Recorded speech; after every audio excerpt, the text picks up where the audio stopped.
Start.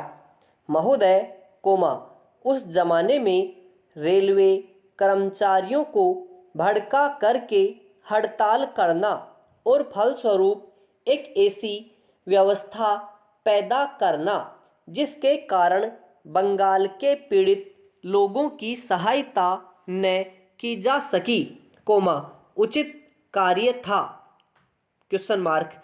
लेकिन यह कार्य मेरे घर के भाइयों ने किया था। मेरा कहना है कि केवल उपदेश से काम नहीं चलता है। स्टॉप। जब ऐसे प्रश्न आए तो उपदेशात्मक भाषाओं में ही फंस कर न रहा जाए, बल्कि आवश्यकता है कि ऐसे प्रश्नों पर सारे राजनीतिक दल देश हित को ध्यान में रखते हुए संजीदगी से विचार करें और उन सब का हल तलाश करें। स्टॉप।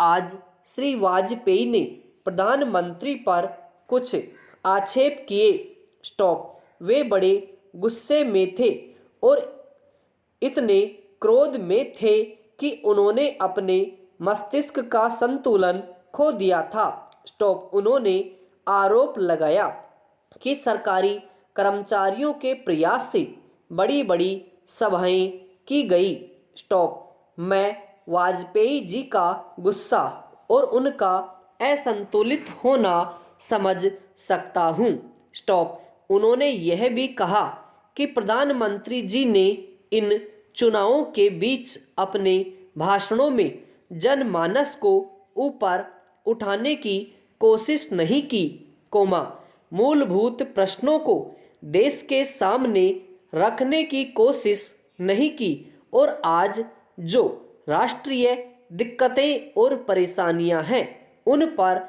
जनता को शिक्षित करने की कोशिश नहीं की। Stop para. प्रधानमंत्री ने अपने चुनाव भाषणों में देश के अंदर जो शक्तियां राष्ट्रीय एकता को भंग कर रही है, धर्म के नाम पर, जाति के नाम पर, भाषा के नाम पर या क्षेत्रीयता के नाम पर संकीर्णता की भावना पैदा कर रही है, जनता को उनसे सजग किया। स्टॉप। प्रधानमंत्री जी ने इस बात को अनुभव किया था कि उत्तर प्रदेश, बिहार और उत्तर भारत के समस्त हिंदी बोलने वाले इलाकों में जनसंघ संकीर्णता की भावना का प्रचार कर रहा है। स्टॉप। जिस प्रकार से जनसंघ सांप्रदायिकता की भावना को बढ़ावा दे रहा है, राष्ट्रीय शक्तियों को तोड़ने की नीति चला रहा है, उससे हमारे राष्ट्रीय मूल, राष्ट्रीय नीतियां और राष्ट्रीय एकता खतरे में है। स्टॉप। इसीलिए प्रधानमंत्री ने जनसंघ के ऊपर इस बात का प्रहार किया था कि वह सांप्रदायिक शक्ति है और उससे जनता को सावधान हो जाना चाहिए। स्टॉप।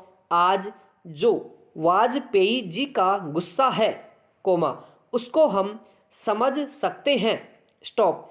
उन्होंने एक सपना देखा था, एक सुनहरा सपना, उत्तर प्रदेश में अपनी सरकार बनाने का, बिहार में अपनी पार्टी को बहुमत प्राप्त कराने का। समाप्त।